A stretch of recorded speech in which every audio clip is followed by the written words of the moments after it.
مجھے سنو جیسے کوئی بارش کو سنتا ہے، مجھے سنے بغیر سنو میں کیا کہتا ہوں۔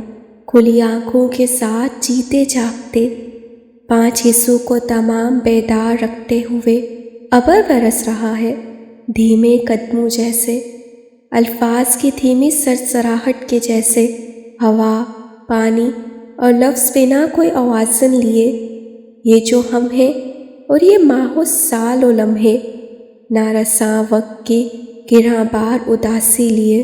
وہ اپنی ای میلز دیکھ رہا تھا۔ لاشاری گروپ آف انڈسٹریز کی جانب سے گزشتہ رات ہی جواب موصول ہوا تھا۔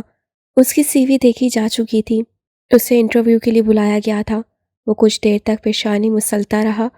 پنڈی سے ایکسپیکٹنس لیٹر اسے مل چکا تھا، لیکن اس کی خواہش لاشاری گروپ آف انڈسٹریز سے جڑنے کی تھی۔ شرازی انٹرپرائزز کے مقابلے میں بس لاشاری گروپ ہی آ سکتا تھا۔ مقابلہ شاید ان کا ہی تھا، ان میں ہی تھا۔ اعظم شرازی بزنس میں مات دینے کی بھرپور صلاحیت رکھتے تھے۔ حیدر تمہیں ڈھونڈ رہا ہے۔ اس کے برابر میں صوفے پر دھم سے بیٹھتے ہوئے راہم نے ہیڈ فون ہٹا کر کہا، تمہاری ممی بھی 6 مہینے ہو گئے ہیں تم نے کوئی رابطہ نہیں کیا، سب تمہارے لیے بہت پریشان ہیں۔ اس کا سر جھکا رہا، انگلیاں کی پیڈ پر متحرک رہیں۔ وہ نئی میل ٹائپ کر رہا تھا۔ ٹھیک ہے، جو ہوا سو ہوا، لیکن اس کا رابطہ ختم کر دینے سے کیا ہوگا؟ وہ بتا نہیں سکا۔ اس خاندان سے دوری میں ہی اس کی بھلائی تھی۔ راہم ٹہلتے، چاکلیٹس کھاتے، لیپ ٹاپ پر کوئی کام کرتے مسلسل اسے دیکھتا رہا۔ اٹھ کر اس کے پاس پنجوں کے بل بیٹھ گیا، گردن آگے کر کے اسے دیکھا، مشکوک ہو کر۔ کیا چل رہا ہے تمہارے دماغ میں؟ حارث سے اس کی پیشانی ٹھوک کر پیچھے کیا۔ آؤچ! وہ سر پکڑ کر رہا۔ کیا ہے یار؟ اپنے کام سے مطلب رکھو۔ اتنے عرصے بعد اس سے باقاعدہ طور پر کوئی بات کی تھی۔ دیکھو، اگر تم قتل کی پلاننگ کر رہے ہو تو تمہیں پہلے مجھ سے بات کرنی چاہیے۔ لیپ ٹاپ بند کر کے ایک طرف کر دیا۔ تم سے کیوں کرنی چاہیے؟ راہم کی آنکھیں پھیل گئیں۔ I knew it! تم واقعی میں کچھ کرنے والے ہو۔ اسے کندھے سے تھام کر جھنجھوڑ ڈالا۔ ہوش میں ہو فارس، ایک بار پھر سن لو، ایک انسان کا قتل پوری انسانیت کا قتل۔ وہ چیخا۔ بات وہ کر رہا ہے جو بچوں کو اغوا کرتا ہے، وہ ایک نیکی کا کام تھا، جتا کر کہا۔ فارس تعصب سے سر ہلاتا روح موڑ کر کچھ اور لکھنے لگا۔ اس سے گھوم کر اور صوفے کے پیچھے کھڑے ہو کر باقاعدہ اس کا لیٹر پڑھا۔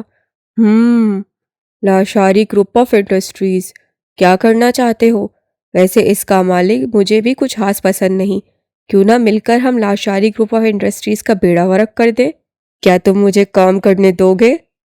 چلا کر کہا تو ہاتھ کھڑے کیے واپس صوفے پر آ بیٹھا، میز پر ٹانگ رکھی، شک بھری نگاہوں سے اسے دیکھنے لگا۔ میں فی الحال صرف جاب تلاش کر رہا ہوں، اسے ضبط کر کے وضاحت دی۔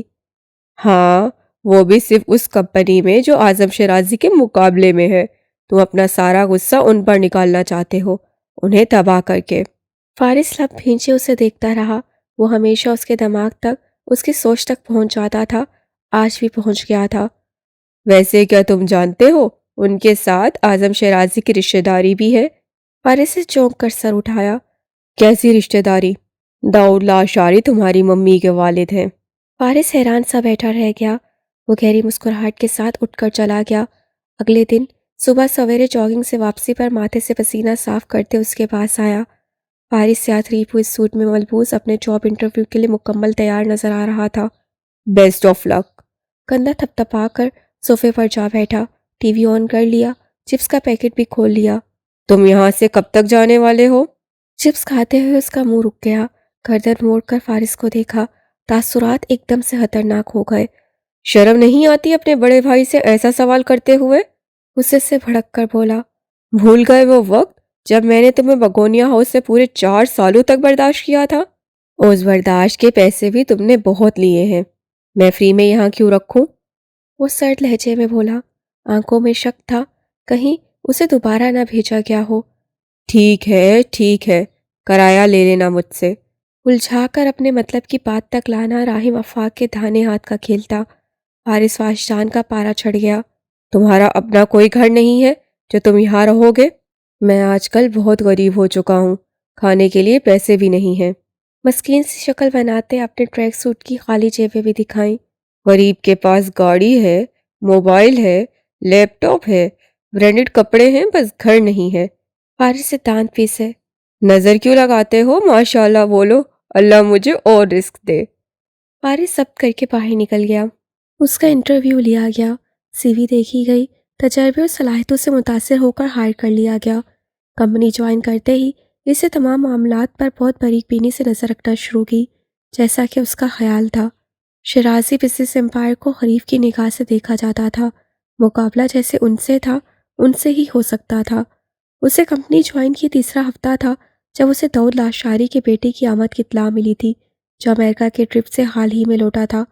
فائل اٹھائے اپنے آفس سے نکل کر آفس سٹاف کی گیدرنگ میں نظر آتے کچھ انجانے چہروں کو دیکھتے وہ دائیں طرف لفٹ میں داخل ہوا.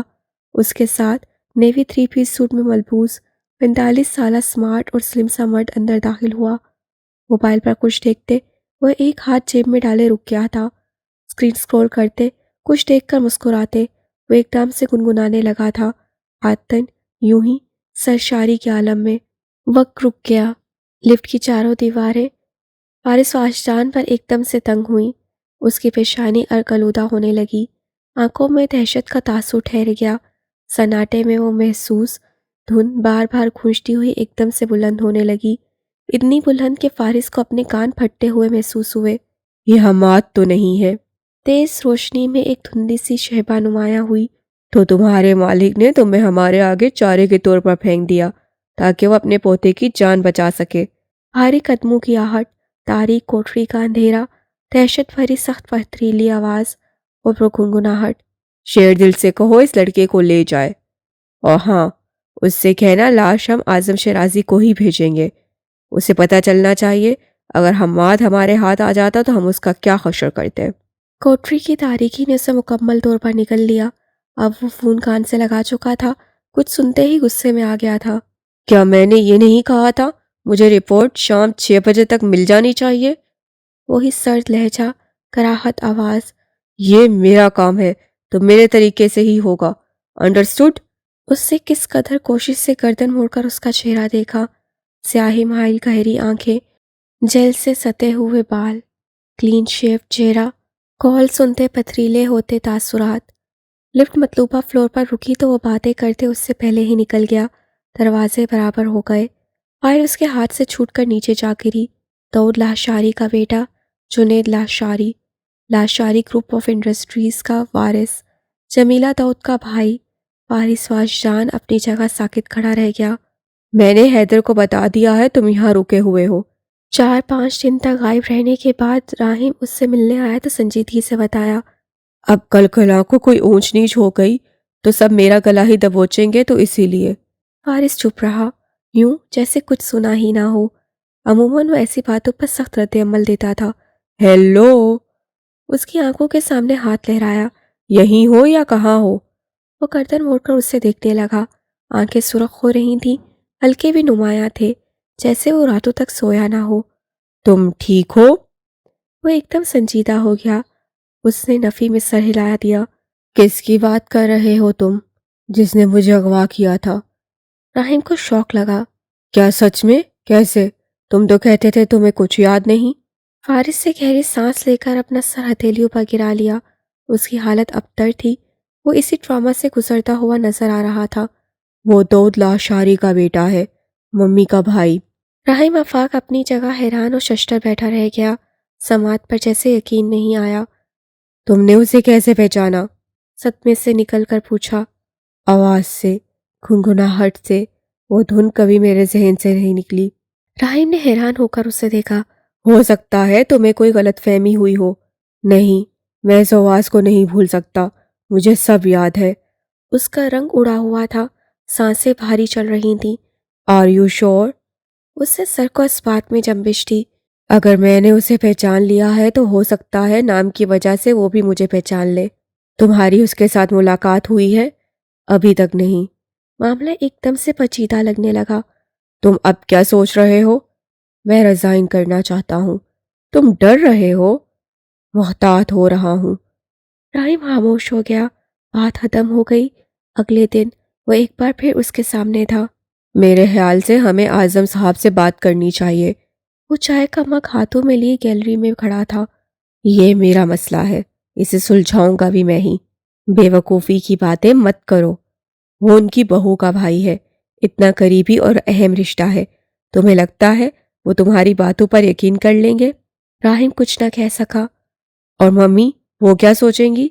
اس وقت جس طرح کے حالات چل رہے ہیں، سب کی نظر میں ولن تو میں ہی ہوں۔ فارس کا لہجہ سرد ہو گیا تھا۔ تمہیں ثبوت چاہیے؟ ہاں، شاید تبھی کوئی یقین کر سکے۔ تمہارے ارادے کیا ہیں؟ راہم اب کے سینے پہ بازو باندھے کھڑا ہو گیا، اس سے گردن موڑ کر اسے دیکھا۔ مدد کرو گے میری؟ اگر پلان شیئر کرو گے تو۔ اس سے گہری سانس لی۔ یہ آسان نہیں ہے، لیکن میں اس پہ نظر رکھنا چاہتا ہوں۔ ڈن ہو گیا، پھر یہ مجھ پر چھوڑ دو۔ کندھا تھپ تھپا کر چلا گیا۔ اس سے اپنی نوکری سے اسی دن ریزائن دے دیا۔ شام تک راہم اپنے کمرے سے برآمد ہوا، لیپ ٹاپ میز پر اس کے سامنے کھول کر رکھ دیا۔ ذرا یہ دیکھو، بس تھوڑی سی ایفرٹ۔ نیند سے پھوچل آنکھیں، گھنگھرالے الجھے ہوئے بال، اس سے نیند بھی آ رہی تھی، بھوک بھی لگ رہی تھی، اور وہ مارگرا ہلز پر ہائیکنگ کا بھی کہہ رہا تھا۔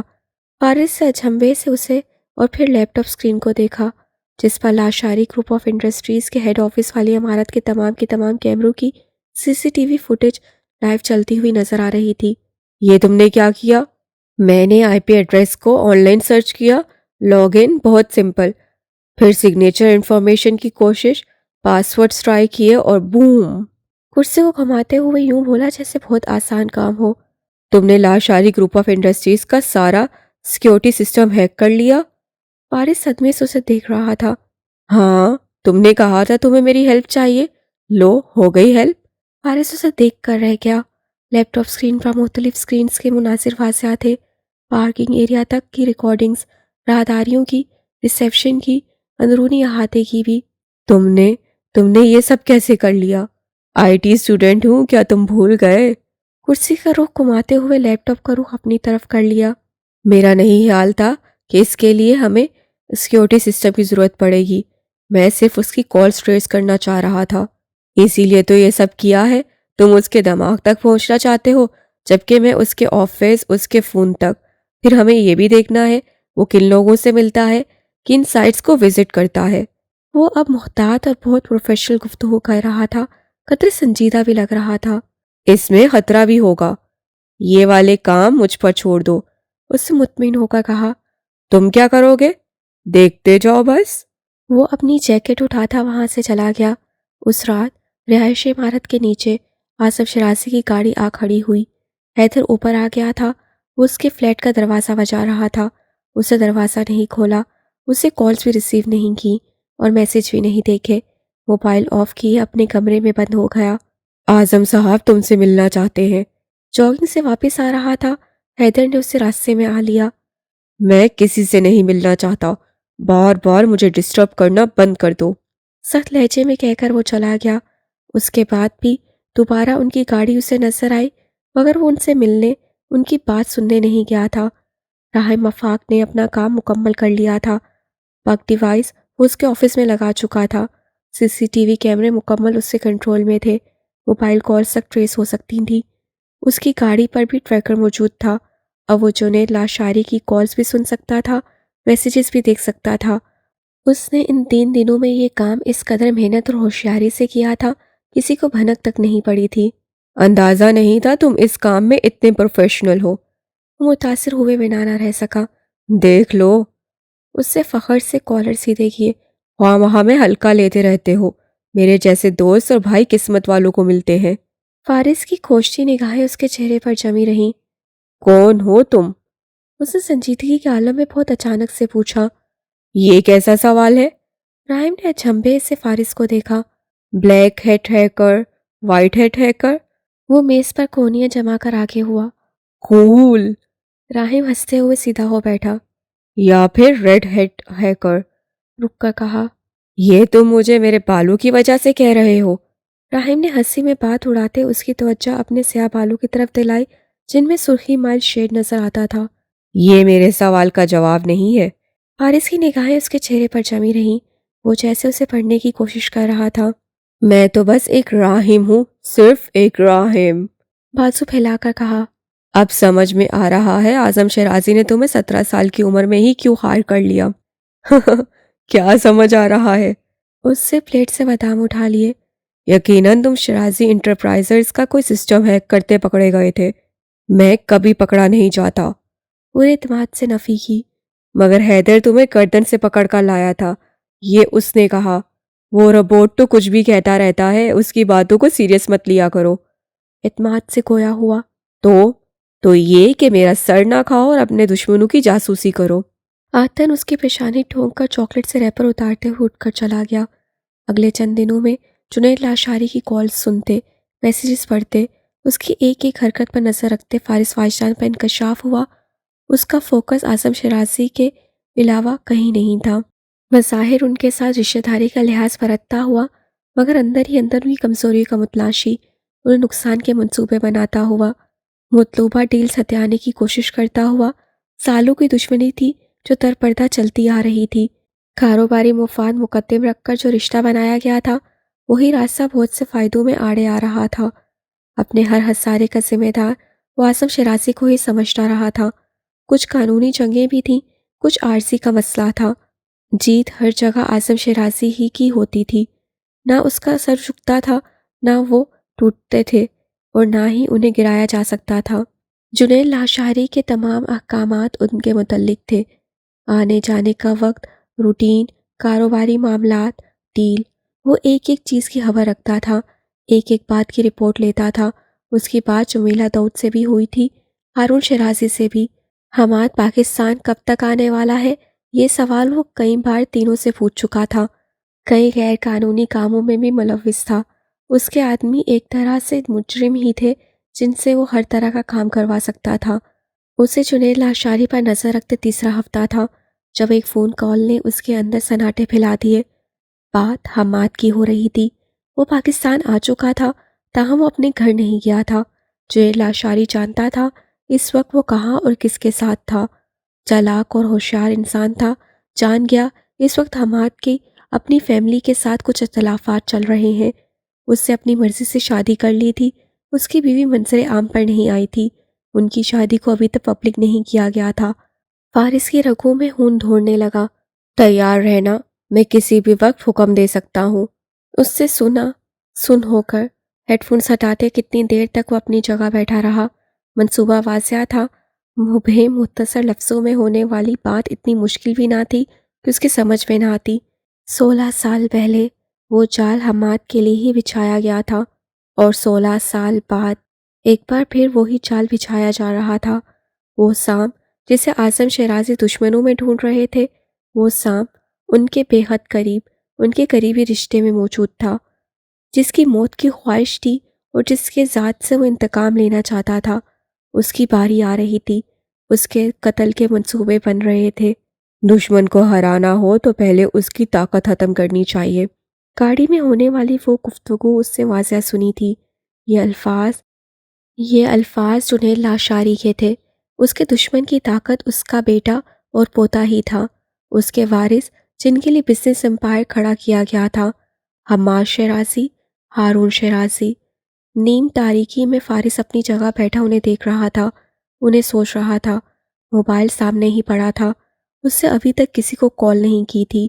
بدلہ، انتقام، غصہ اور اشتعال، آگ ہنوز چل رہی تھی۔ حماد شیرازی، جمیلہ داؤد کا بیٹا۔ اس سے ذہن سے ہر ایک منفی جذبے کو جھٹک کر اسے ایک نئی پہچان دی۔ اپنے ذاتی اختلاف بھلا کر صرف جمیلہ داؤد کا سوچا۔ حماد ان کا بیٹا تھا، صرف ان کا بیٹا۔ اس رات جب اسے اعظم شیرازی کی گاڑی نظر آئی تو وہ رک گیا۔ شیشہ نیچے ہوا تو وہ کھڑکی میں کوہنیاں جماتے ہوئے بس چند لمحوں کے لیے رکا۔ اس سے اعظم شیرازی کی طرف نہیں دیکھا، مگر وہ اسے ہی دیکھ رہے تھے۔ ہلکی ہلکی بارش سے اس کے بال بھیگے ہوئے تھے، چہرے پر وہ تازگی نہیں تھی جو نظر آیا کرتی تھی۔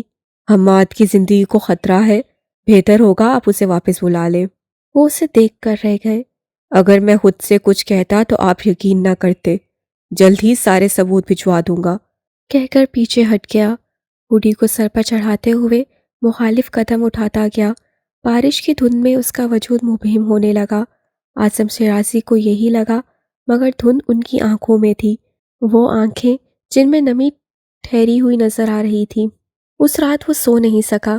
وہ بار بار messages, phone calls, bugging device سے ملنے والے سگنلز کا منتظر رہا اور اگلا دن بھی اسی میں لگایا۔ شام 6:30 کی کال تھی۔ ہارون شرازی پنڈی کے لیے روانہ ہو رہا تھا۔ وہ غالباً اپنے بیٹے کو لینے جا رہا تھا۔ ایک نہ صحیح دو ہی صحیح، یہ بھی ٹھیک ہے۔ اسے جنید لاہشاری کی سرد آواز سنی۔ 9 بجے سے پہلے پہلے یہ کام ہو جانا چاہیے۔ وہ بامشکل سانس لیتے ہیڈ فونز پٹک کر اٹھ گیا۔ اس سے حماد کے لیے اپنی تمام تر غصے اور نفرت کو دباتے ہوئے اعظم شیرازی کو کال کی۔ ان کا موبائل بند جا رہا تھا۔ جمیلہ داؤد کو جو فون نہیں اٹھا رہی تھیں، پھر راحم سے رابطہ کیا، ہارون شرازی سے بات کرنا چاہی، میسج کیے، کالز جا رہی تھیں اور کسی نے جواب نہیں دیا۔ غالباً اس وقت ان کے پاس جو نمبر تھا وہ اس کے پاس نہیں تھا۔ وہ کچھ بے قراری سے اپنے کمرے میں ٹہل رہا تھا، دل اندیشوں میں کھڑا تھا، دھڑکن تیز تھی جیسے کچھ برا ہونے والا ہو۔ ایئرنگز اتارتے ہوئے ادینہ زبیر صدمے سے گنگ اور ساکت کھڑی رہ گئی۔ لمحے بھر کے لیے سماعت پر یقین نہ آیا، اور جب یقین آیا تو زمین گھومتی ہوئی محسوس ہوئی۔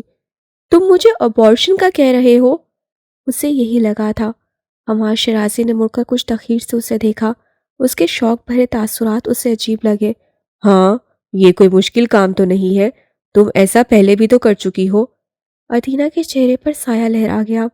ایکچولی میں تم سے کچھ دن میں بات کرنے ہی والا تھا۔ اسے کفلنگز لگانے کے بعد کوٹ پہنا، پرفیوم چھڑکا اور پھر دراز سے کچھ پیپرز نکال کر اس کے سامنے رکھ دیے۔ طلاق کے پیپرز۔ ادینہ اپنی جگہ پتھر ہو گئی۔ وی شوڈ پارٹ اور ویز ناؤ۔ ہمیں اپنے راستے سے اب جدا کر لینے چاہیے۔ وہ اب اپنے بیگ میں ضرورت کی اشیاء رکھ رہا تھا۔ تم یہ فیصلہ کیسے کر سکتے ہو؟ ہم نے تو ساتھ میں زندگی گزارنے کا وعدہ کیا تھا۔ نکاح کرتے وقت سبھی یہی وعدہ کرتے ہیں۔ ہنس کر اس کی بات مذاق میں اڑائی۔ تم مجھ سے محبت کرتے تھے حماد؟ اسے یاد دلانا چاہا۔ تم بھی تو فارس سے محبت کرتی تھیں۔ وہ سن ہوئی۔ We are even now. اب ہم برابر ہیں۔ ادینہ زبیر کی بے یقین آنکھیں حماد شیرازی پر ٹھہری رہ گئیں۔ تم یہ کیا کر رہے ہو؟ وہ رو دینے کو تھی۔ میں اپنے لیے بہتری کا فیصلہ کر رہا ہوں ادینہ ڈیئر۔ اعظم شیرازی نے اکاؤنٹ فریز کر دیا تھا، گھر سے نکال دیا تھا، جائیداد کاروبار سے اس کا ہر حصہ ختم ہو چکا تھا۔ اسے اندازہ نہیں تھا ادینہ زبیر کے ساتھ اس کی شادی اتنی مہنگی پڑ سکتی ہے۔ بدلہ یہ انتقام وہی تھا جو پورا ہو چکا تھا۔ اب اسے اس کی ذات میں کوئی دلچسپی نہیں رہی تھی۔ وہ صدمے میں کھڑی تھی۔ کیا کیا خواب تھے جو اس سے نہیں دیکھے تھے۔ شیرازی خاندان کے وارث سے حماد سے شادی کر کے، اور اب اپنے راستے الگ کرنے کی بات کر رہا تھا۔ میں صرف اتنا جانتا ہوں، سب کچھ چھوڑ کر دادا کے پاس جاؤں گا تو وہ مجھے معاف کر دیں گے۔ اور میں؟ تم کیا؟ تم نے مجھ سے شادی کی۔ زبردستی نہیں کی۔ میں نے تمہارے لیے فارس کو چھوڑا۔ اپنی مرضی سے چھوڑا۔ کیا میں نے فورس کیا تھا؟ سوال کرتے تلخی سے مسکرایا، اور ادینہ کے اندر غصے کی آگ بھڑک اٹھی۔ تم میرے ساتھ ایسا نہیں کر سکتے۔ میں نے تمہارے لیے کیا کیا نہیں کیا۔ بازو سے اس کا رخ موڑ کر چیخی۔ آواز نیچی رکھو ادینہ۔ اس کا ہاتھ جھٹک کر غصے سے گھرایا۔ میں فارس نہیں ہوں کہ تمہارا ایسا لہجہ برداشت کر سکوں۔ وہ اپنی جگہ تھم گئی تھی۔ اسے کچھ غصے سے پرے ہٹاتے اس سے اپنے بازو کی شکن درست کی، آنکھوں میں آنسو بھرتے اس کے قریب ہوئی۔ حماد پلیز ایسے نہیں کرو، میں نے تمہارے لیے کیا کیا نہیں کیا۔ اور میں نے بھی تو تمہیں پیسوں میں نہلا دیا ہے۔ وہ جواب نہیں دے سکی۔ پلیز ایسے نہیں کرو، میں نے تمہارے لیے۔ کم آن ادینہ، یہ کیا تمہارے لیے لگا رکھی ہے تم نے؟ اکتا کر بازو پیچھے کیے۔ You did nothing for me۔ جو کیا اپنے لیے کیا، میں نے تو صرف ایک آفر کی تھی۔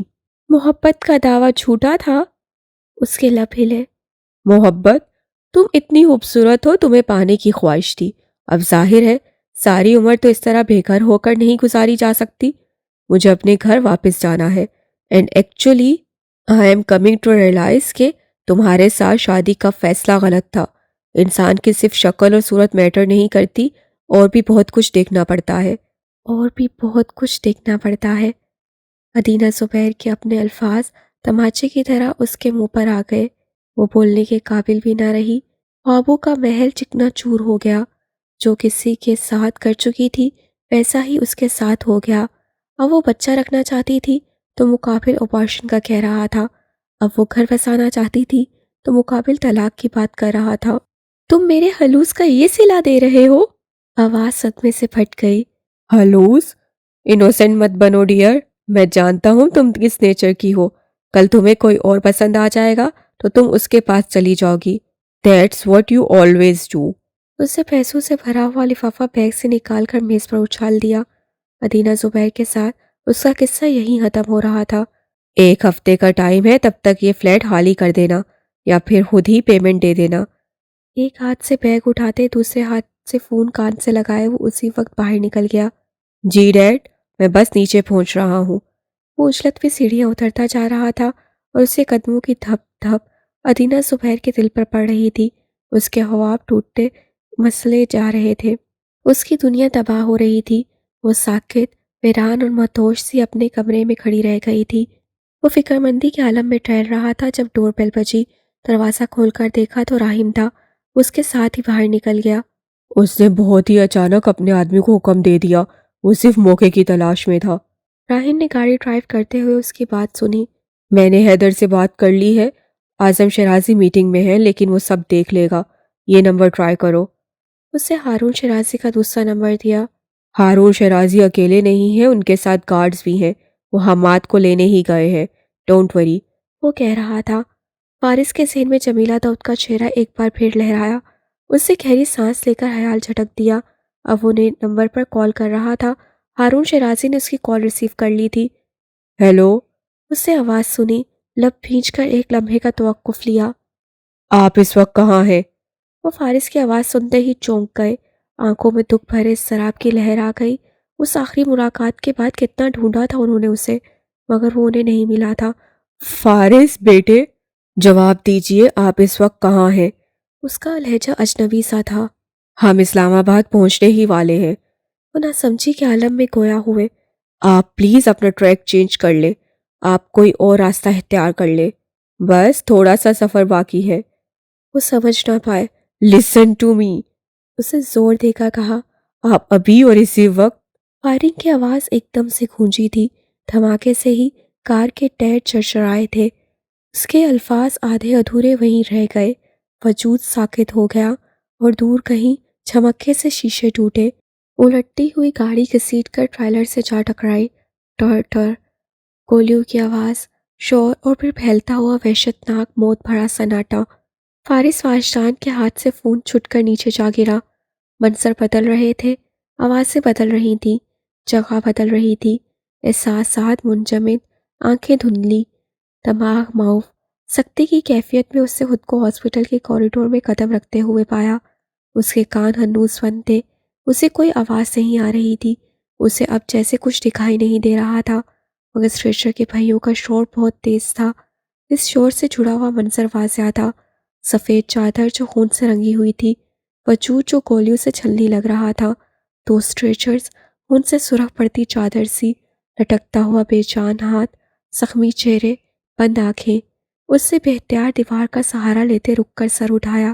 اس سے جمیلہ داؤد کو چیختے اور روتے ہوئے اسٹریچر سے چادر ہٹاتے ہوئے دیکھا۔ اس سے اعظم شیرازی کو فرش پر جھکتے اور گرتے دیکھا۔ وہ خون سے سرخ پڑتے کپڑوں کے ساتھ اپنی جگہ پر ساکت سا بےحس ہوا کھڑا تھا۔ اس کے تاثرات میں موت کی سی ویرانی اتری ہوئی تھی۔ اس سے خود کو جمیلہ داؤد کے سامنے پایا، انہیں بازوؤں میں بھر کر وہ پیچھے ہٹا رہا تھا۔ وہ چیختے ہوئے اپنا آپ چھڑا رہی تھیں، وہ اپنے مضبوط بازوؤں کے ہثار میں لے چکا تھا۔ وہ اس کے سینے میں منہ چھپائے رو رہی تھیں، وہ بے قابو ہو کر بار بار اپنے شوہر اور بیٹے کی طرف لپک رہی تھیں۔ وہ منظر دھندلا پڑنے لگا، اس کی سکت اور ہمت ختم ہونے لگی۔ حماد، حماد! وہ اسے آوازیں دے رہی تھیں۔ راہیم قدرے فاصلے پر ہی رک گیا تھا۔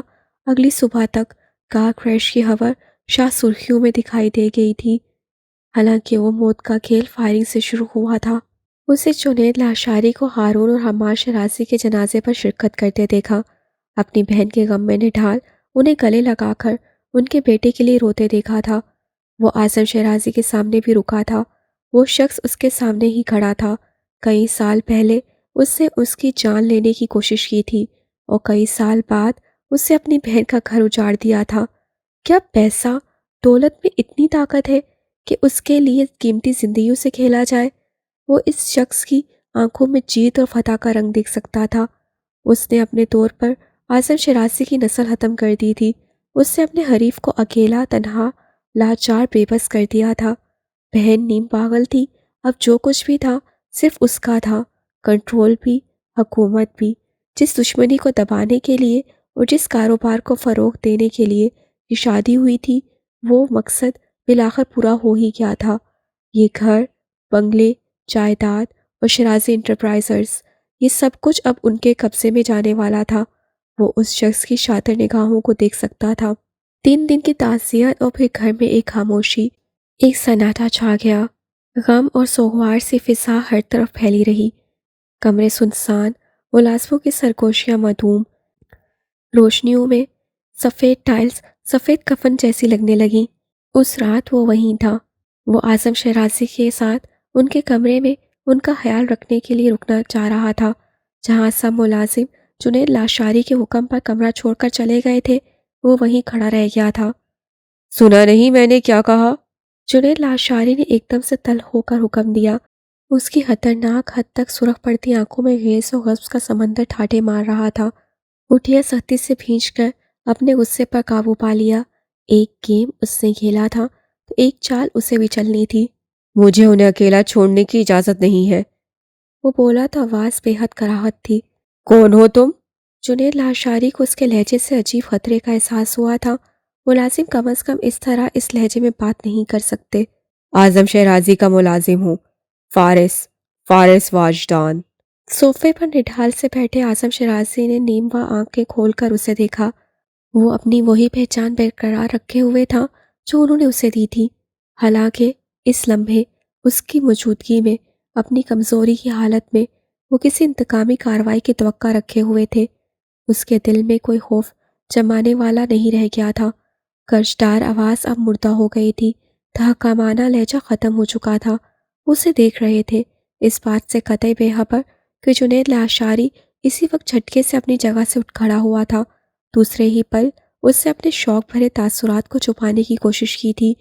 وہ لڑکا اجنبی سا صحیح، تصور میں اس کی تصویر بھی نہ تھی، مگر اسے وہ نام یاد رہا تھا، فارس واجدان۔ وہ اسے کبھی بھی نہیں بھول سکا تھا۔ نام کے ساتھ ہی اس کے حد و حال میں اس 14-15 برس کے لڑکے کی واضح تشبیہ نظر آنے لگی تھی، خصوصاً آنکھوں کا رنگ۔ کیا وہ اسے پہچان چکا ہے؟ یہ پہلا خیال تھا جو جنید لاشاری کے ذہن میں آیا تھا۔ اوہ، کبھی دیکھا نہیں تمہیں۔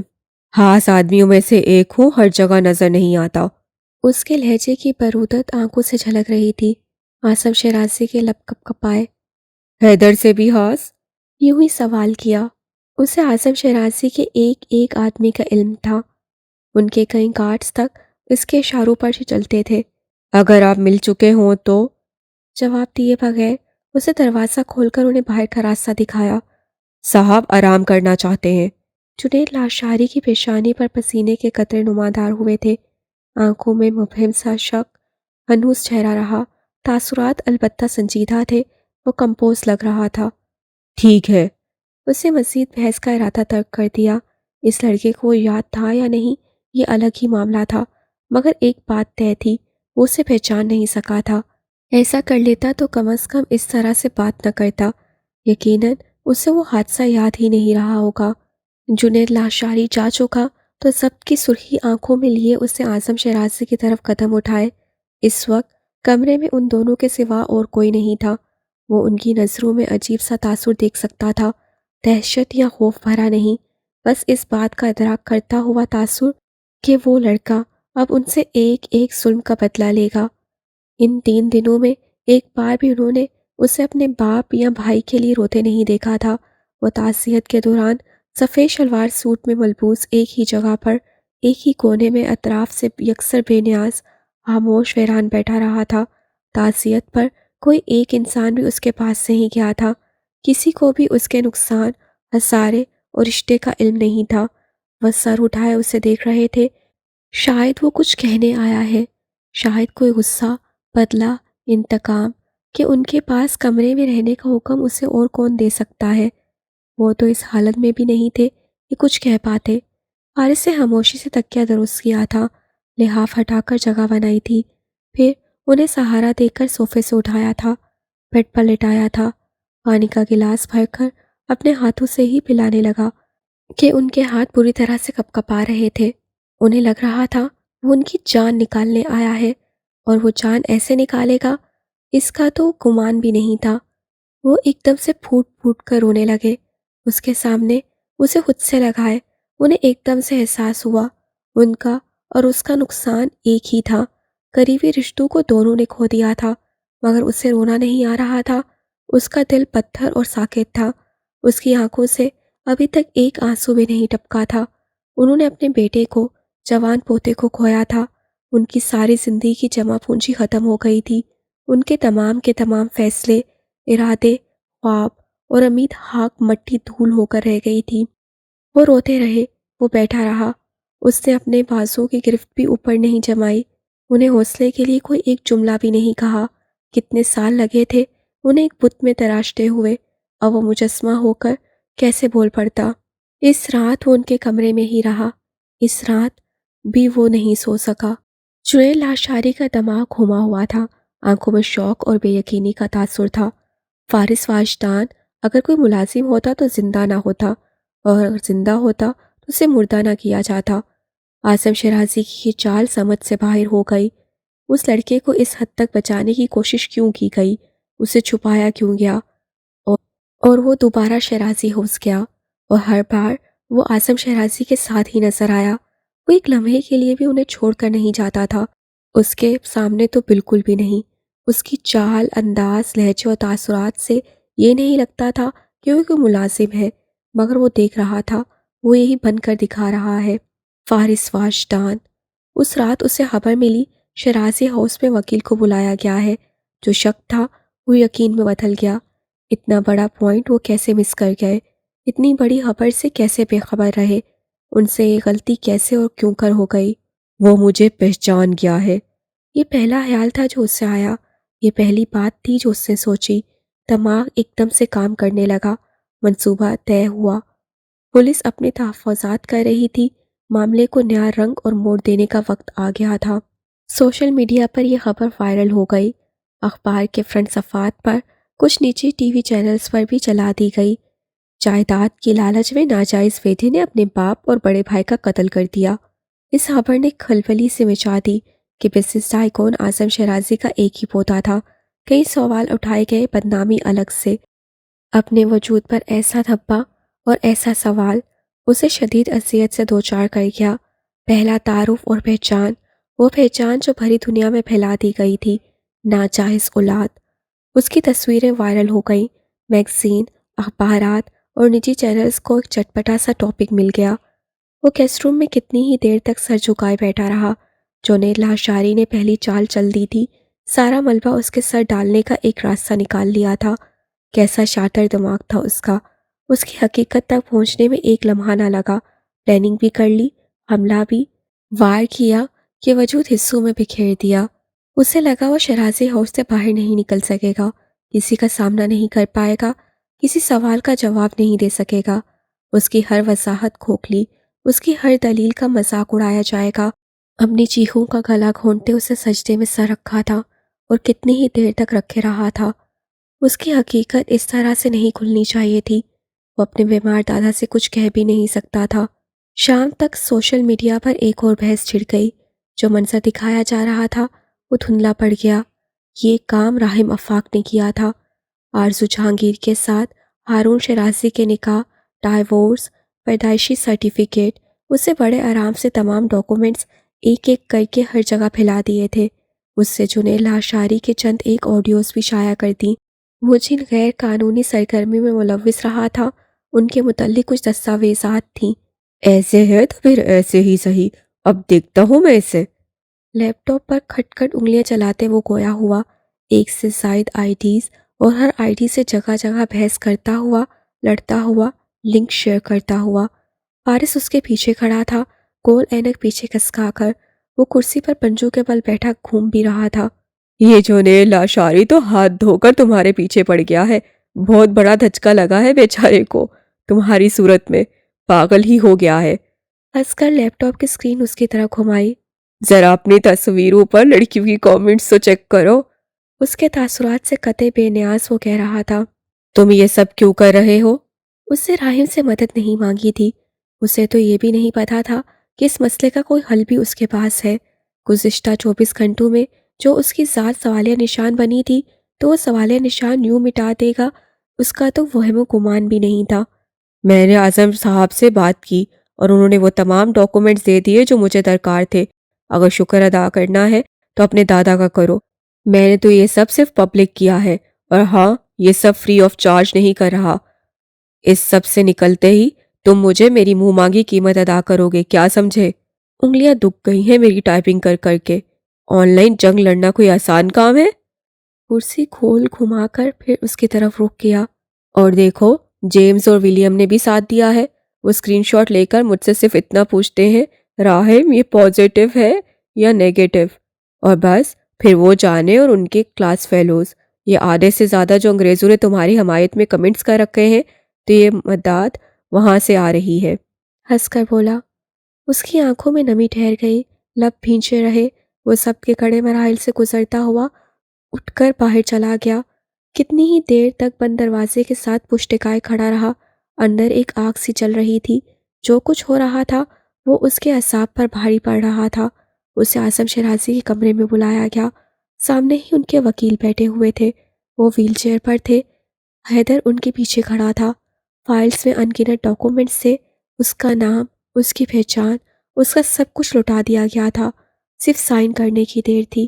اعظم شیرازی نے اپنی تمام کی تمام جائیداد اپنے پورے ہوش و حواس سے فارس واجدان کے نام کر دی تھی۔ وہ صدمے سے اور ساکت نگاہوں سے انہیں دیکھتے ہوئے اپنی جگہ پر کھڑا رہ گیا تھا۔ اشارہ ملتے ہی حیدر، وکیل، ملازم سب کمرے سے چلے گئے تھے۔ وہ اعظم شیرازی کو دیکھ رہا تھا اور وہ گردن اٹھائے اسے۔ میں اس لیے یہاں نہیں رکا تھا۔ اس کی آنکھیں سرخ ہو چکی تھیں، اس کی آواز بھیگی ہوئی تھی، اس کا وجود لرز رہا تھا۔ اعظم شیرازی کی کیفیت بھی اس لمحے مختلف نہ تھی۔ اعظم صاحب، میں اس سے اپنے دادا کو اس لمحے سسک کر اپنا سر ہتھیلیوں میں گراتے دیکھا۔ آپ اب میرا تماشا بنا رہے ہیں۔ آپ اب مجھ پر لگائے کہ ایک ایک الزام کو سچ کر رہے ہیں۔ میں اس لیے یہاں نہیں رکا تھا۔ وہ چیخ پڑا۔ صرف اس لیے کہ کوئی آپ کے مرے ہوئے بیٹے پر سوال نہ اٹھائے، آپ نے نکاح نامہ پبلک کیا۔ صرف اس لیے کہ کوئی آپ کے بیٹے کے کردار پر بات نہ کرے، آپ میرا برتھ سرٹیفکیٹ سامنے لے آئے۔ اعظم شیرازی کا سر نفی میں ہلا۔ بہت کوشش سے ویل چیئر سے اٹھے تھے۔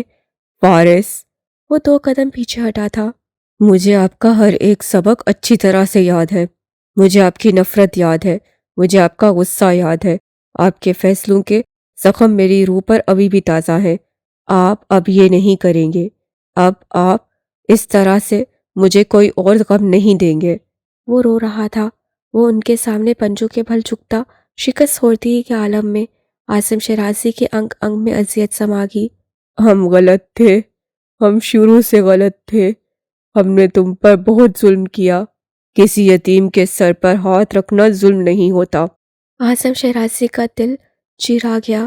آپ کے بہت احسانات ہیں مجھ پر، اور میں ہی ان احسانات کی وجہ سے رکا۔ اس نام کے لیے نہیں رکا، اپنے نام کے لیے نہیں، شیرازی خاندان کے لیے نہیں۔ میں یہاں، اس کی آواز ایک دم سے کمزور پڑی۔ میں یہاں صرف ممی کے لیے، آپ کے لیے رکا تھا اعظم صاحب۔ اعظم شیرازی کو لگا انہیں اگلا سانس نہیں آئے گا۔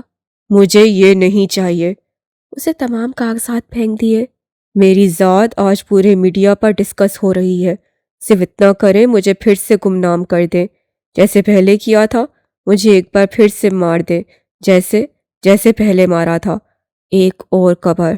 وہ جس طرح سے بات کر رہا تھا، ٹوٹا ہوا، اذیت میں، کرب سے، ان کا دل بس پھٹنے کو تھا۔ فارس، کس قدر کوشش سے اس کا نام لیا۔ آپ پھر سے کوئی حکم دیں، کوئی اعلان کریں، کچھ تو کریں۔ وہ چیخا تھا۔ اپنی ذات پر تہمت صرف ادینہ زبیر کی صحیح تھی۔ اب تو کھلے عام اس کا وجود ڈسکس ہو رہا تھا۔ نکاح نامے پر بات ہو رہی تھی۔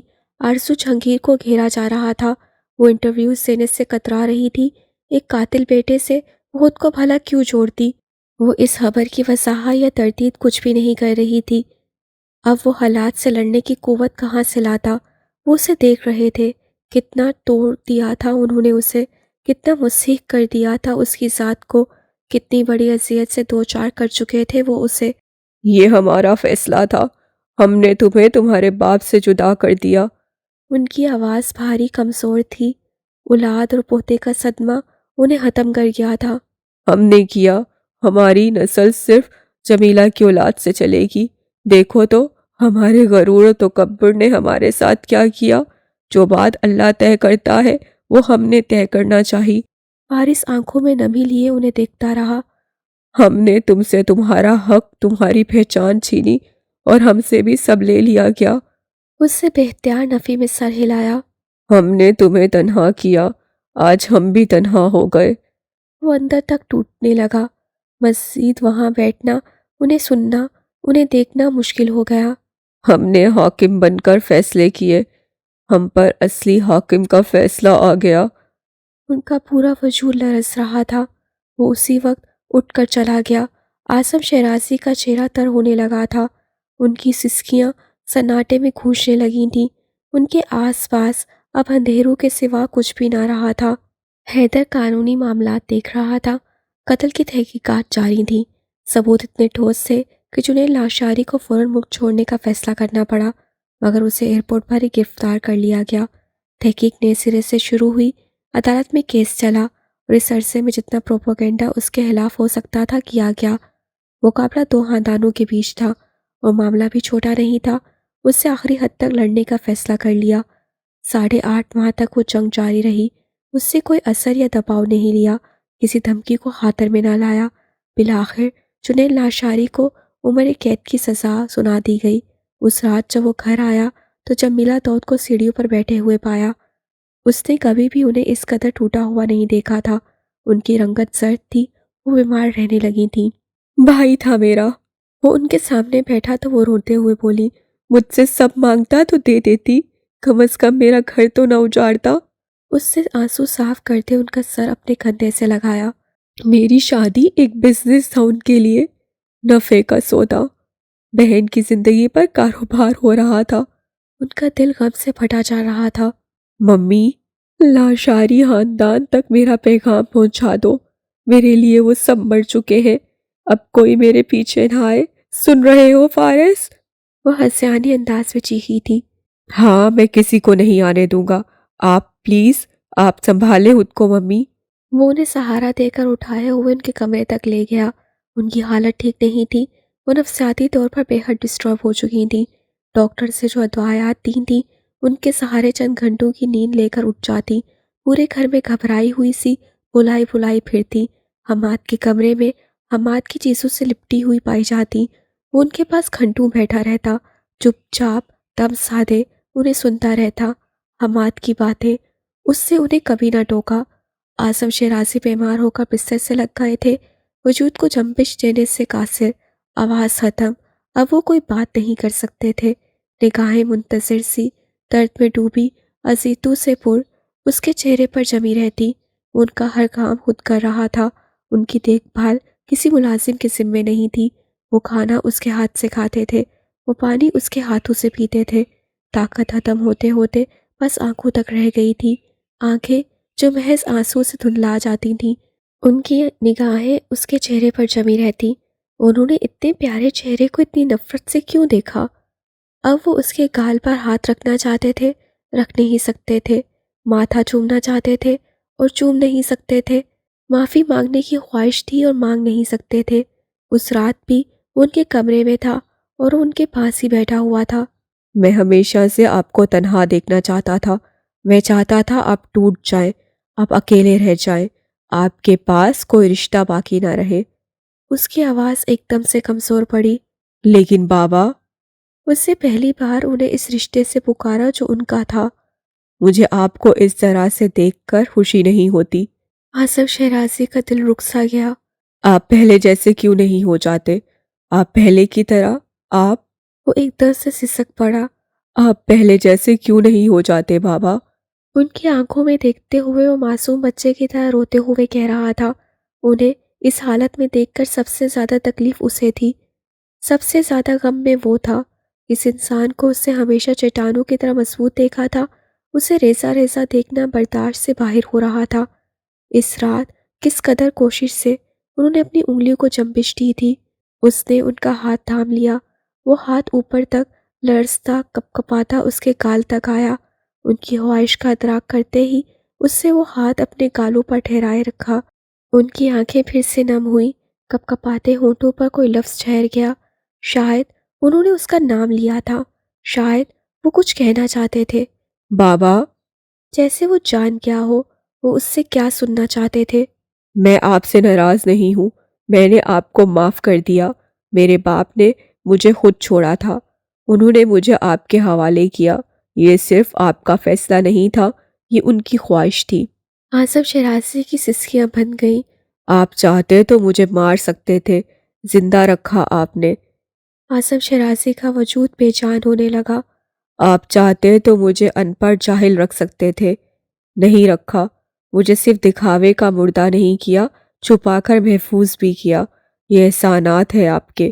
آپ نے میرے ساتھ کچھ برا نہیں کیا، مجھے آپ سے کوئی گلہ نہیں ہے۔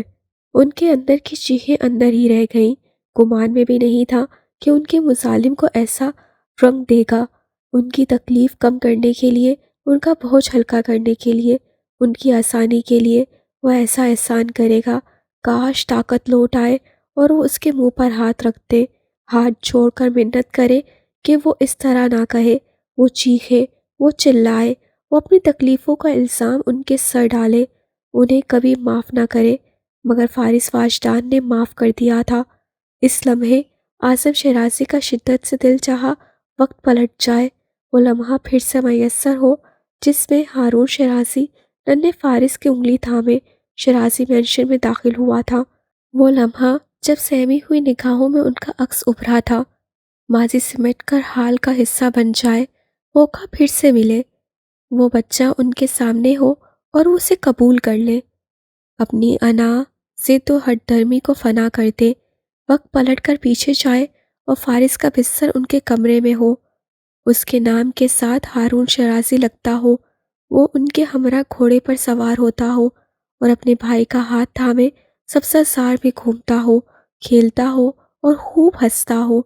فارس واجدان شیرازی مینشن میں اوپر نیچے ہر جگہ پر بھاگتا پھرتا ہو، کہیں کوئی حد لکیر یا دیوار نہ ہو، نہ وہ بورڈنگ سکول میں جائے، نہ وہ راتوں میں بے قابو ہو کر چیختا ہو۔ وقت موقع دے کہ وہ صرف اس کو ہاس کر لیں اور پوری دنیا ان کے لیے عام ہو جائے، نہ بدنامی کا ڈر رہے، نہ لوگوں کا خوف، وہ اس کے لیے ڈٹ جائیں، لڑ جائیں، بس ایک موقع ملے اور فارس کا ہر درد چن لیں، اس کی یادداشت سے اپنی تمام تر تلخ باتیں نکال دیں، اپنا غصہ، اپنی نفرت، اپنا تکبر، ہر منفی جذبہ، احساس مٹا دے۔ بس ایک موقع، صرف ایک موقع کہ وہ اس محبت کو پہچان لیں جو ان کے اندر روز اول سے تھی، وہ محبت جو اکثر راتوں میں بے قرار کر دیتی تھی، وہ فون جو اکثر اس کے ہاسٹل میں کرتے تھے، وہ ملاقات جو ہر ویکنڈ پر ہوتی تھی، وہ گولی جو انہوں نے اس کے سامنے آ کر اسے بجاتے ہوئے کھا لی تھی۔ انہوں نے سمجھا تھا محض جذبات ہیں ذمہ داری کے، وعدہ کی رسی قدموں کو جھگڑتی ہے، سمجھے بنا احساسات کو مبہم کرتے رہے، اپنی انا کی خاطر فاصلے بڑھاتے رہے، اس کا وجود مسیح کر کے اس کی ذات کو مٹاتے رہے۔ کتنے دکھ تھے جو انہوں نے اسے دیے، کتنا کرب تھا جو انہوں نے اس کی آنکھوں میں ٹھہرا دیا۔ کاش وہ آنکھیں بند کر کے کھولے اور وہ منظر سامنے ہو، 5 سالہ فارس انگلی پکڑ کر قدم اٹھاتا ہوا، ان کے بلانے پر ان سے ہاتھ ملا کر ان کے گلے لگتا ہوا۔ کیسا خوابناک سا منظر تھا، آنکھوں میں ٹھہرا ہوا، بار بار ابھرتا ہوا، مٹتا ہوا، ان کی سسکیوں میں ڈوبتا ہوا۔ مجھے آپ سے کوئی گلہ نہیں، وہ بچہ ان سے کہہ رہا تھا۔ اس رات وہ آخری الفاظ سے جو انہوں نے سنے، اس رات وہ آخری بار روئے، وہ آخری رات تھی جو فارس واجدان نے اپنے بیمار نحیف دادا کے کمرے میں ان کے پہلو میں سو کر گزار دی۔ وہ پہلی اور آخری رات زندگی میں وہی ٹھہر گئی کہ اگلے دن کا سورج جب طلوع ہوا تو وہ اس دنیا سے رخصت ہو چکے تھے، اپنے باپ اور بھائی کی موت پر نہ رونے والا فارس واجدان اس دن اپنے دادا کی موت پر اپنے چہرے پر ہاتھ رکھے بہت شدت سے رویا تھا۔ اس سے حقیقتاً اب جیسے کوئی رشتہ کھو دیا۔ ان کی قبر میں اس کے اندر کا کوئی حصہ بھی دفن ہو گیا۔ وہ 3 قبریں، وہ 3 حصوں میں بٹا ہوا رات گئے تک وہاں بیٹھا رہا تھا۔ عجیب رت ہے، اسی نے ہم کو گوا دیا ہے، کسے پکاریں گے سخت وقتوں کی زد میں آ کر، کہ جس کی سنگت شکستگی میں بھی پھر سے اٹھنے کا تھی سہارا، اسی نے ہم کو گرا دیا ہے۔ جو غم کے دریا میں تھا ہمارا سکون کنارہ، اسی نے ہم کو بہا دیا ہے۔ جو اپنے وعدوں میں ساری دنیا سے معتبر تھا، ہمارا عمروں سے ہم سفر تھا، اسی نے رنج و داغ دیا ہے، کسی نے ہم کو گوا دیا ہے۔ عجیب رت ہے۔ ہاسپٹل کے سفید کوریڈور کی خاموشی میں مدت کی آواز گونج رہی تھی۔ جنت کی نگاہیں اس کے چہرے پر ٹھہری تھیں، وہ اسے سن رہی تھی۔ سوال مختصر سا تھا اور جواب بہت طویل ہو گیا تھا۔ شروع سے آخر تک وہ جو کچھ بھی جانتی تھی اسے جنت کمال کو سب بتا دیا تھا۔ وہ اس کی آیا رہ چکی تھی، اس کے دکھ، تکلیف اور آزمائشوں سے واقف تھی، اچھی طرح سے جانتی تھی وہ ایسا کیوں تھا۔ اپنے باپ، دادا اور بھائی کے لیے اس کا دل اتنا خالی، اتنا ویران کیوں تھا۔ اپنی ماں سے بے پناہ محبت کرنے والا فارس اپنے بھتیجے سے اتنا دور کیوں تھا۔ اس کی نفرت کبھی بھی بلا سبب نہیں رہی تھی، اس کا غصہ کبھی بھی بلا وجہ نہیں رہا تھا۔ وہ اپنے ماضی سے کبھی بھی نہیں نکل سکا تھا، وہ اپنے غم اور اذیتوں کو کسی طور بھی نہیں بھلا سکا تھا۔ اس کا دل ٹوٹا تھا، مان بھروسہ اسے محبت کے نام پر توڑا گیا تھا، اسے رشتے میں الجھا کر مارا گیا تھا، اسے اپنوں کی سختی بچپن سے جھیلنا پڑی تھی۔ اس کے برابر میں بیٹھی مدت آگا اب خاموش ہو گئی تھی۔ جنت آنکھوں میں دکھ اور غم کا تاثر لیے بیٹھی رہ گئی۔ اسے شال کو کھینچ لیا۔ جس عورت کی وہ شکل تک نہیں دیکھنا چاہتا تھا اس عورت کا وہ نام لیتی رہی، بات بات پر اس کا حوالہ دیتی رہی، اسے اپنے اور فارس کے بیچ لاتی رہی، اس سے سارے الزام اس کے سر ڈال دیے، اسے بے حس، ظالم اور جانے کیا کچھ سمجھ لیا۔ اسے فارس پر بھروسہ کرنا چاہیے تھا، اسے روکا تھا تو رک جانا چاہیے تھا، اس کو سمجھنا چاہیے تھا۔ میں نے اسے بہت دکھ دیے ہیں، بہت برا کیا ہے۔ وہ رو پڑی۔ آپ کو کچھ علم نہیں تھا، پھر بھی مجھے اس پر بھروسہ کرنا چاہیے تھا، اس سے مجھے روکا تھا، مجھے اس کی بات ماننی۔ میں اس سے چھپ کر ریان سے ملنے گئی، میں اس سے بے اختیار اپنی پیشانی پر ہاتھ رکھا۔ مجھے پتا ہی نہیں کہ یہ سب اس کے لیے کتنا مشکل رہا ہوگا۔ میں نے کبھی سمجھا ہی نہیں کہ جب وہ آنٹی کی ہر بات مان لیتا ہے تو پھر یہاں اس معاملے میں اتنی سختی کیوں؟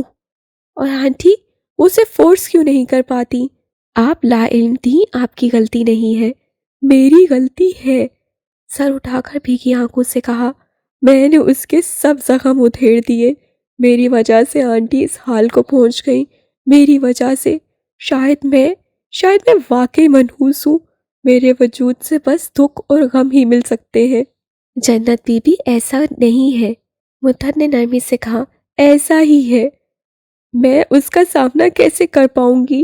میں اس سے کوئی بات، ہمارے درمیان اب کچھ بھی ٹھیک نہیں ہو پائے گا، میں یہ سب کیسے؟ وہ سسک پڑی۔ مدت نے نرمی سے اس کے ہاتھ پر ہاتھ رکھا، آپ پلیز سنبھالیں خود کو۔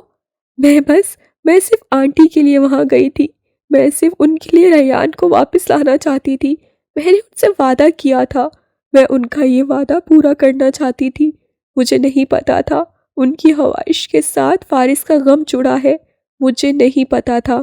قصور آپ کا نہیں ہے، قصور فارس کا یا کسی اور کا بھی نہیں ہے، بس حالات ایسے ہو گئے اور حالات پر تو انسان کا اختیار نہیں ہوتا۔ مدت نے سمجھایا، اگر آنٹی کو کچھ ہوا تو وہ مجھے کبھی بھی نہیں۔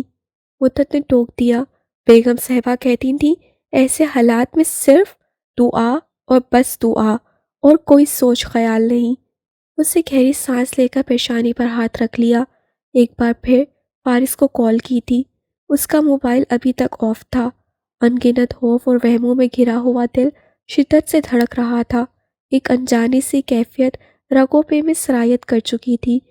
اس کے لیے انتظار اور مزید انتظار بہت مشکل ہو رہا تھا۔ سڑک پر گزرتے کار ٹرالرز کا شور ایک دم سے تیز ہوا تھا۔ فارس واجدان نے ریان شرازی کی چیخیں سنی تھیں۔ اس کے قدم جھکڑے گئے تھے۔ وہ اپنی گاڑی کے سامنے رک گیا۔ اس سے رات کی تاریکی میں عجیب سی وحشت بکھری دیکھی۔ وہ پنجوں کے بل جھک گیا، گھٹنے زمین پر ٹکائے اپنا سر ہتھیلیوں میں گرا لیا۔ کتنا مشکل امتحان تھا اس کا، کتنی بڑی آزمائش چن لی گئی تھی اس کے لیے۔ ریان شرازی بھکلایا ہوا سا ہائف شدت سے روتا ہوا، کڑلاتا ہوا، ہاتھ اٹھائے یہاں وہاں دیکھتے چھوٹے چھوٹے قدم اٹھانے لگا تھا۔ اس کے لیے وہ ماحول، اندھیرا اور تنہائی بے انتہا وحشت کی علامت تھی۔ اس لمحے اسے نظر آنے والا وہ واحد انسان فارس ہی تھا۔ وہ الجھ کر گرا، پھر رو کر چیختے ہوئے اس کے گھٹنوں پر ہاتھ رکھتے اس واحد انسان کا متوجہ کرنے کی کوشش کی جس کا دل اس کے لیے پتھر ہو چکا تھا۔ وہ انسان جسے اپنا ہر غم، اپنی ہر تکلیف یاد آ رہی تھی، جس کا وجود لرز رہا تھا، جس کی سسکیاں بن گئی تھیں، جس کا چہرہ تر ہونے لگا تھا، اس کے احساسات اور نفرتوں سے قطع بے نیاز۔ وہ روتے چیختے اپنی جگہ اپنا راستہ بناتا، اس کے گھٹنوں سے اوپر اس کے بازوؤں کے نیچے گھس کر سینے سے لپٹ گیا۔ شرٹ دبوچ لی، منہ چھپا لیا۔ وہ اس لمحے بس یہی کر سکا۔ اس کے ننھے سے ذہن میں بس یہی ایک خیال آ سکا، وہ بس ایسے محفوظ رہ سکتا ہے۔ فارس کا لرزتا وجود ساکت ہو گیا۔ اس کے اندر ایک دم سے سناٹے پھیل گئے، نم آنکھیں پتھرا سی گئیں۔ ایسی جرأت اس نے کبھی نہیں کی تھی، ایسا حوصلہ اس میں کبھی نہیں آیا تھا۔ جس سے بچنا چاہیے تھا وہ اسی میں پناہ ڈھونڈ رہا تھا، جس سے ڈرنا چاہیے تھا وہ اس میں سکون دیکھ رہا تھا۔ اس سے کسی قدر قوت اور کوشش سے اسے خود سے الگ کرنے کی کوشش کی تھی۔ اسے پکڑ کر خود سے الگ کیا۔ وہ لڑک کر پیچھے ہوا اور پھر روتے ہوئے سر اٹھایا، پہلے بائیں طرف دیکھا، پھر دائیں طرف، پھر اسے، اور اس کے اندر کا طوفان تھم گیا۔ آگ بجھ گئی، سکتہ داری ہو گیا۔ وہ پہلا سامنا تھا جو فارس واجدان کا اپنے آپ سے ہوا تھا۔ وہ پہلی ملاقات تھی جو اس لمحے، اس پل، فارس واجدان کی اپنے کسی روپ سے ہوئی تھی۔ وہ جس کی شکل تک نہیں دیکھنا چاہتا تھا، وہ ادینہ زبیر کا بیٹا تھا، نہ حماد شرازی کا۔ وہ بس 1.5 سال کا ایک فارس تھا، جس کی پیشانی پر ایک زخم تھا، جس کی گردن پر بھی ایک لکیر سی تھی، نیل جیسی مبہم ہوتی ہوئی، جس کی تھوڑی پر بھی ہلکی سی چوٹ نظر آ رہی تھی، اور جو شدت سے روتا چیختا جا رہا تھا۔ وہ ایک ایسا فارس تھا جس کا باپ حقیقتاً مر چکا تھا اور جس کی ماں اسے واقعتاً چھوڑ چکی تھی۔ کہیں کوئی ڈیل نہیں ہوئی تھی۔ وہ ایک ایسا فارس تھا جس کی زندگی میں اعظم شیرازی اس کی پیدائش کے ساتھ ہی داخل ہو چکا تھا، جو اس کے معصوم چہرے پر اس کی ماں کو کھوج رہا تھا اور اس کے خوبصورت آنکھوں میں اس کے باپ کو دیکھ رہا تھا۔ تصویر وہی تھی، منظر بھی، بس کردار بدل گئے تھے۔ حقائق پھر سے لکھی جا رہی تھی کہ اعظم شیرازی کی جگہ فارس واجدان آ گیا تھا۔ فارس واجدان کی جگہ ریان شیرازی نے لے لی تھی۔ قلم اٹھا لیے گئے، صفحے پھیلا دیے گئے، امتحان شروع ہو گیا۔ فارس واجدان کا امتحان۔ اس کی ساکت نگاہیں ریان شیرازی کے چہرے پر ٹھہری رہ گئیں۔ پھر سے گھٹنوں کے بل رینگتا ہوا آگے ہوا، اس کے گھٹنوں پر ہاتھ رکھے، اس کے اندر چھپنے کی کوشش کرنے لگا۔ وہ فارس، ایک اور فارس، اسے سر گرا لیا تھا، اس سے شکست تسلیم کر لی۔ ریان شیرازی اب اس کی گرفت میں تھا، اس کے سینے سے لگا ہوا، شدت سے روتا بلکتا ہوا، ڈرا ہوا، سہما ہوا۔ اندھیرے سمٹنے لگے، ہوائیں رک کر پھر سے چلنے لگیں، پتوں کی سرگوشیاں بلند ہوئیں، زمین نے وسعت پکڑ لی۔ وہ اسے گرفت میں لیے اٹھ کر گاڑی میں بیٹھ گیا۔ وہ ہنوز اس کی شرٹ دبوچے اپنے دوسرے ہاتھ کو بند رکھے اپنا منہ اس کے سینے میں ہی دیے ہوئے تھا۔ اس کا رونا ابھی تک بند نہیں ہوا تھا، اس کا ننھا دل بہت شدت سے دھڑک رہا تھا۔ فارس واجدان کا کپکپاتا ہاتھ اس کی پشت پر آ ٹھہرا، اس کی کپکپاہٹ کچھ مدھم پڑی، پر اس کی ہچکیاں بند نہ ہوئیں، اس کا رونا کم نہ ہوا۔ اس نے ہاتھ بڑھا کر گاڑی کی لائٹس آن کر دی تاکہ روشنی میں اس کا خوف کم ہو۔ چہرہ لال ہو رہا تھا، آنکھیں پھٹی ہوئی تھیں، ایسی دہشت تھی ان میں جیسے اس سے پتہ نہیں کیا دیکھ لیا ہو۔ ٹیشو سے اس کی ناک منہ صاف کیا، پانی کی بوتل اس کے لبوں سے لگائی، کچھ پانی گر رہا تھا، کچھ اس کے حلق پہ جا رہا تھا، مگر اس کی پیاس ختم نہیں ہو رہی تھی۔ وہ اسے چپ کیسے کروائے؟ اس نے پھر اس بیگ کو کھولا جس میں اس کا سامان تھا، اس میں فیڈر تھا۔ اسے فیڈر کا ڈھکن اٹھا کر اس کے لبوں سے لگایا، بھوک کی شدت سے نڈھال وہ دودھ پینے لگا، ہچکیاں ختم ہو گئیں، صرف سسکیوں کا گمان ہونے لگا۔ اب کچھ سنبھل گیا تو اس نے اسے پیسنجر سیٹ پر بٹھانا چاہا۔ وہ چپ ہوتے ہوتے ایک بار پھر سے مچل کر شدت سے رونے لگا۔ وہ کسی صورت بھی اس سے الگ ہونے کو تیار نہیں تھا۔ مجبوراً ایک بازو میں اسے لیے اسے دوسرے ہاتھ سے اسٹیئرنگ وہیل سنبھال لیا۔ گاڑی سٹارٹ ہو گئی، سفر شروع ہو گیا۔ ریان کی نگاہیں اب جلتی بجھتی موتیوں پر تھیں، کار سکرین پر ابھرتے لفظوں پر تھیں، رسٹ واچ کے چمکتے ڈائل پر تھیں۔ چلتی ہوئی گاڑی میں خاموشی اور سناٹے میں نیند غالب آنے لگی۔ اس کی گردن بازو پر ڈھلک گئی۔ ریان شرازی اپنے ننھے سے ہاتھ سے اس کی شرٹ ہنوز دبوچے رہا تھا۔ یہ گرفت خوف سے بچنے کے لیے تھی، یہ گرفت تحفظ اور امان کے لیے تھی، ایسی مضبوط گرفت جسے دنیا کی کوئی بھی طاقت اب چھڑا نہیں سکتی تھی۔